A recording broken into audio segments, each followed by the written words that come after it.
telly and you can't move for game shows these days. The schedules on the BBC and ITV are always full of them. Even last Christmas Day they're all over the place. Could have not put a James Bond film on. Even Moonraker or Octopussy would have done. Anyways, while there's always new formats being developed and many go on to become massive successes, nostalgia rules supreme, and the main broadcasters simply can't resist on reviving old game shows that were hits long ago. Some go on to become as successful as the originals, others not so much. But there's one show that's remained firmly locked in the past, and the main broadcasters won't touch this one with a 1,000-foot barge pole. And while it was a successful format gaining upwards of 12 million viewers at any one stage, it's become something of a national joke looking back, with its incomprehensible clues that drove reviewers mad, unfunny jokes, and jaw-droppingly inappropriate prizes that border on psychotic. But it was successful enough to have its own spin-off games and make an icon out of its booby prize, Dusty Bin. But was it really that bad, or is our minds playing tricks on us? Hi, I'm Stuart Kelly, and today on the Nostalgic Thingummyjigger, we take a look at 3, 2, 1. God help us.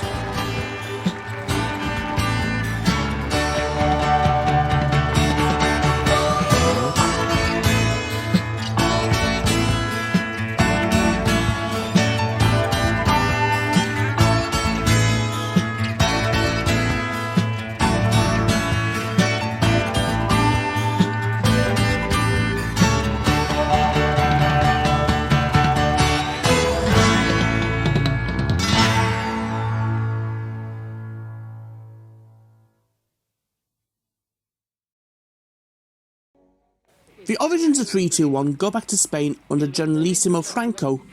It was originally created as Un, Dos, Tres, Responda Otra Vez by Uruguayan writer and director Narciso Ibáñez Salvador, who had made quite shocking and repulsive Spanish horror films such as The House That Screamed and Who Can Kill a Child.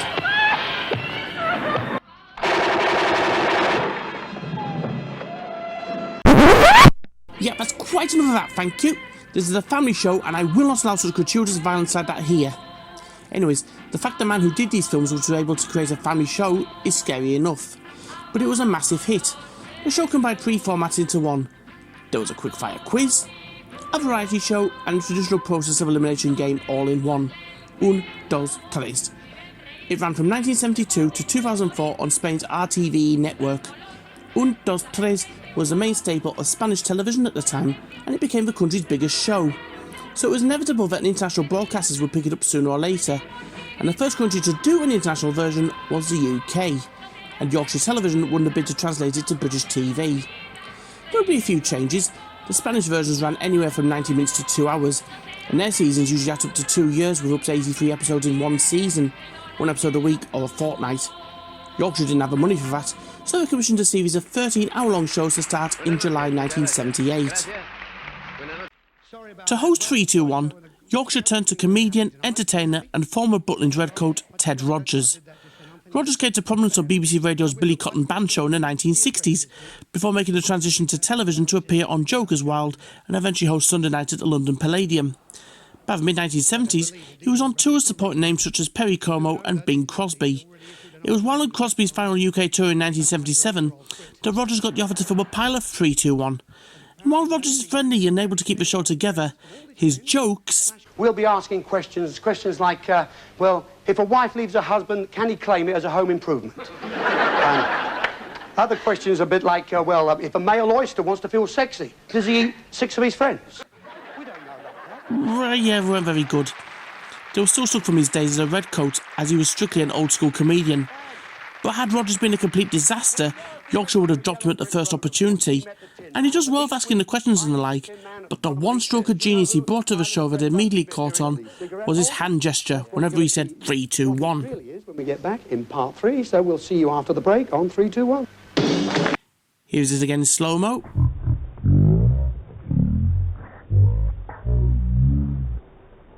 He even referenced it in an advert for the now long-forgotten biscuit 5, 4, 3, 2, 1. 5, 4, 3, 2, 1.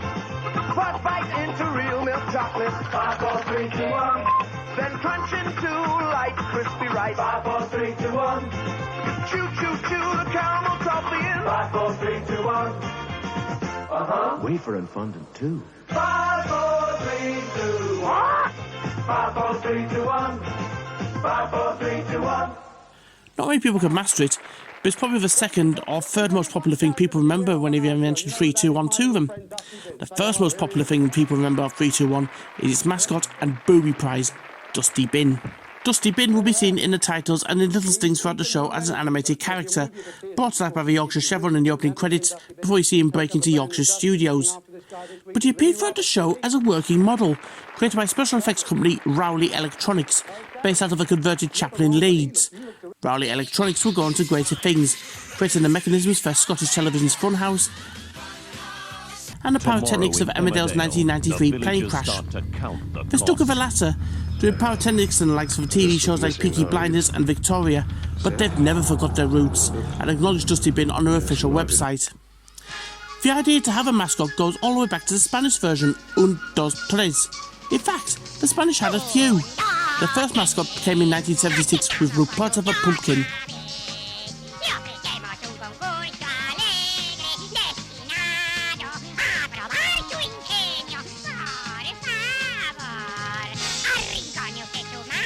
From 1983, they had Bottilla the Boot.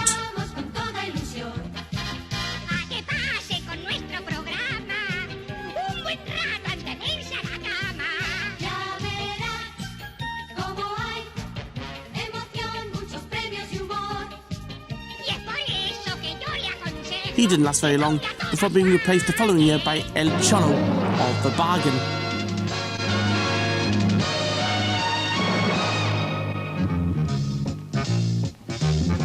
Muy buenas noches tengan ustedes. El 1, 2, 3 ya va a comenzar.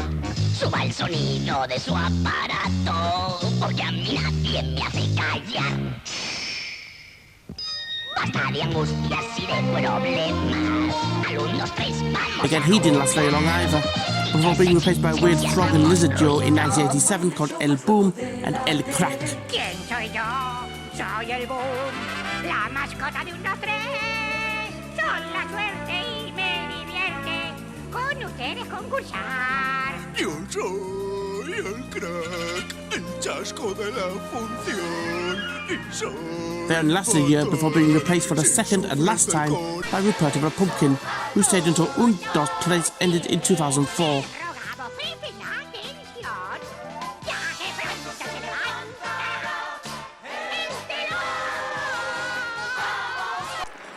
In the whole time 321 was on the air, Dusty Bin ruled supreme. He even had his merchandise, badges and his own game. There was even a single about him sung by Ted Rogers, which seems to have been lost to time. Like Un, Dos, Tres, 321 was divided up into 3 segments. The first segment was a quiz, the 1,000 to 1 quiz, where 3 couples would compete to win up to £1,000. There'd be 2 passes, and they would have to answer 10 questions in 30 seconds, and the couple who scored the least amount of money was eliminated. It was a word association quiz, sometimes based on a theme. Oh, that's another thing. Each episode of 321 had a theme, from the Roaring Twenties, to outer space, to music hall, to Greece or Egypt, to spine chillers. To reflect each week's theme, Dusty Bin would come on dressed up too. The second segment would be a full-blown variety show, which has song and dance numbers and comedy sketches all tied in with that week's theme. They were really well made and were able to attract big acts such as Frankie Howard. 14 years won't pass so slowly after all, will it? Hello, Chuck, how are you? How are you? It's backing up now. Georgie Fame. Bonnie and Clyde began their evil doing one Wednesday afternoon down Savannah way. They robbed a store and hightailed out of that town. Got clean away. Tony Christie. Made the world for us, but the devil made Las Vegas.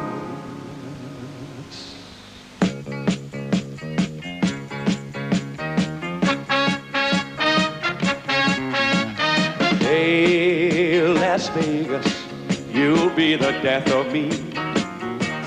City of sin, oh, what a mess I'm in. Look what you've done to me. Yes, I'm sorry. And Ken Dodd. I should have tiddled. That's it, we're in. We must all be fishers' chaps, fishers' chaps, fishers' chips, fish and chips. What was yours, love? Any peas? No peas. Whatever am I going to do with all these peas? Eh?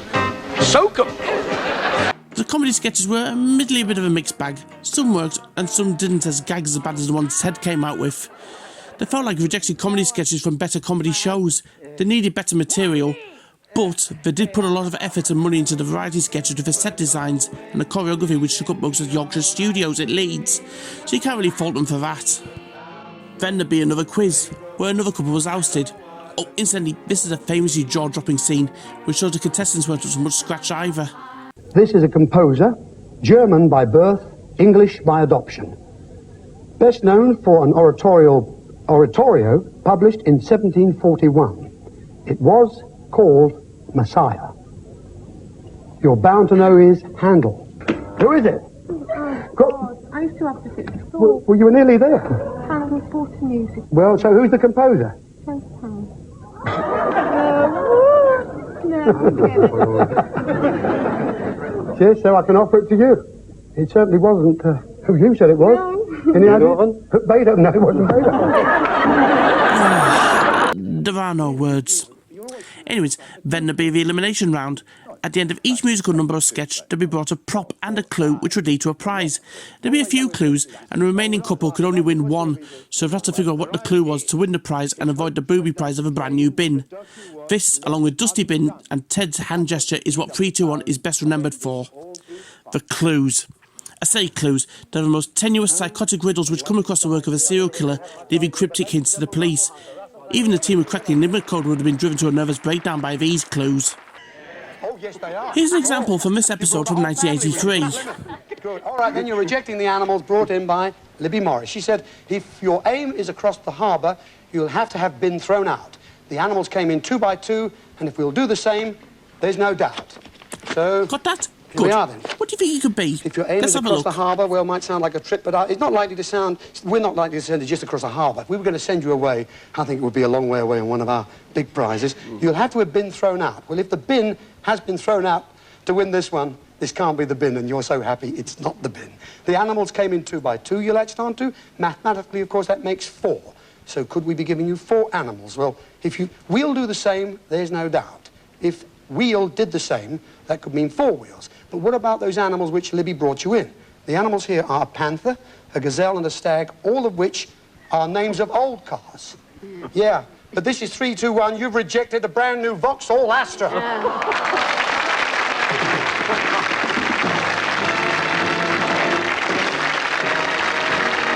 I'm sorry, how are we supposed to come to that answer? Then again, it's a Vauxhall Astra, so they had a lucky escape. But this brings on to the other psychotic thing 321 had going for it. The prizes. In the very first episode in 1978, one rejected prize was... I'll tell you what, I'll show it to you in full. First of all, tanked up on 3-star and how the captain's in the doghouse now. Well, you could expect a car to be tanked up on 3-star petrol. But 3-star is also, of course, it's of course a brandy. The rhyme mentioned in the doghouse, what sort of dog is connected with brandy? Well, what other than a St. Bernard dog? And that's what you would have won, a lovely St. Bernard dog.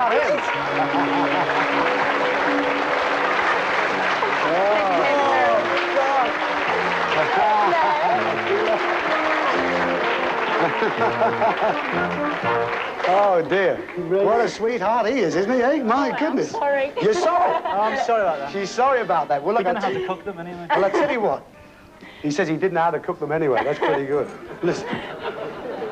£150 he's worth. If you wouldn't have wanted them, we could have sold him back to the kennels, of course. You'd have got £150. A dog.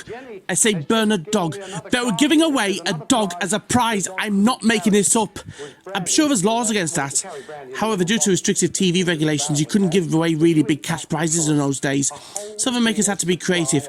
But giving away a dog as a prize is wrong on so many levels. Back to the drawing board, I say. But this was only the beginning. They gave away such offbeat prizes like gold nuggets. Gold nuggets, just feel those. Feel the weight.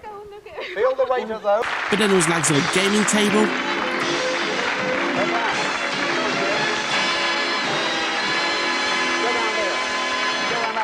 A timeshare apartment for 80 years. And Shirley from Blackpool, you won a timeshare apartment of your own for 1 week every year for the next 80 years. Plus we went full bullseye and giving away a speedboat. Go and have a look. Go down that side there.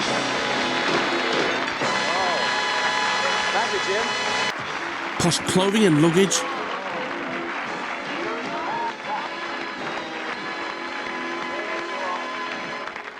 Oh, and a sauna. I mean, who has room for a sauna? They weren't all bad. They gave away home laundry sets. Quite practical, actually. They gave away holidays as well. Big foreign holidays too.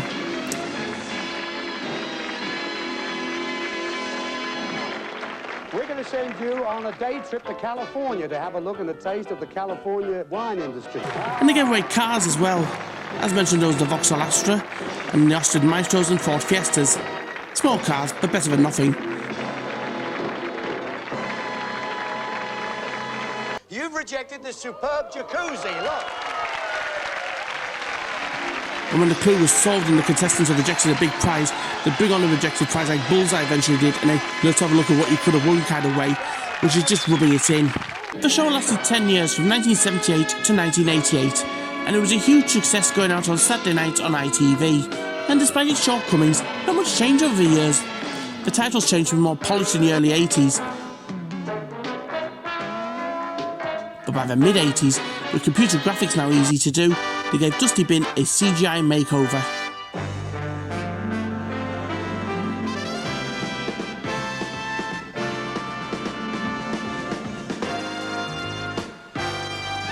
I think Dusty's lost a bit of charm with that. If the 2D animated titles were better, the final series polished up the CGI, but with the show on the way out by then, it really didn't matter. With about 12 million viewers, you'd have think it lasted long into the 90s, but the show was axed in 1988 for no apparent reason. Ted Rogers in particular was a bit miffed about that and blamed the Oxbridge lot for getting in and taking control of TV. But there were loads of game shows vying for room on ITV back in the 80s, and all the regions were muscling in to have a go, especially at weekends. For example, TVS made Catchphrase and All Clued Up. Central had Family Fortunes and Bullseye, while LWT fought back with You Bet. 3-1 by comparison started to look old-fashioned, despite the spit and polish they gave to the show every now and again, and it was an expensive show to make. Put on a variety act each week and the prizes weren't cheap.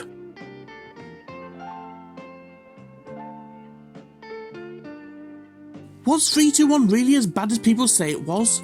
Well, not exactly. It was a product of its time, and while people sneer at it for its clues and prizes and Ted Rogers' rubbish jokes, it has an old-school charm to it. Ramshackle sometimes, but it was insanely popular, and it made its mascot into a pop culture icon. People have selective memories. Yes, it was infuriating and psychotic, and at times very un-PC.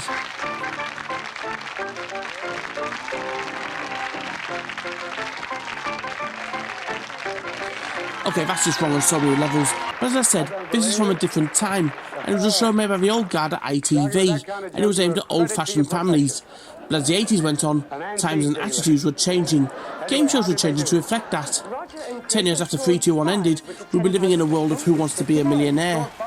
Not only was it a massive hit for Yorkshire, it was a ratings hit for ITV as a whole. This was a time when ITV were fighting against the BBC. At the time of when BBC One and 3-2-1 was on, we'd be up against anything from A Dukes of Hazzard, or any random film, or Jim will fix it. Let's move on. In retrospect, 3-2-1 won that battle. Yes, it's cheesy as heck, but this is the sort of show you simply wouldn't get away with these days. The closest modern equivalent to combine game show thrills and variety is probably Ant and Dec's Saturday Night Takeaway, but you wouldn't see them playing second fiddle to a robotic dustbin. 3-2-1 wouldn't work in its current format today, it would have to be heavily updated. But back then, people watched it and enjoyed watching it, and its contestants went away happy. Well, except if it went away with a dustbin or a ceramic dusty bin. But they'd be worth something now, so every cloud has a silver lining.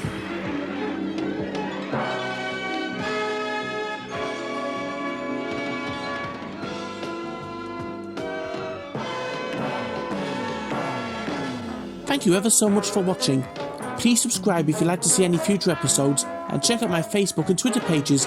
I even have a Patreon account if you want to donate and get a credit in any upcoming episodes, or if you just want to see me do specific subjects. Bye bye for now.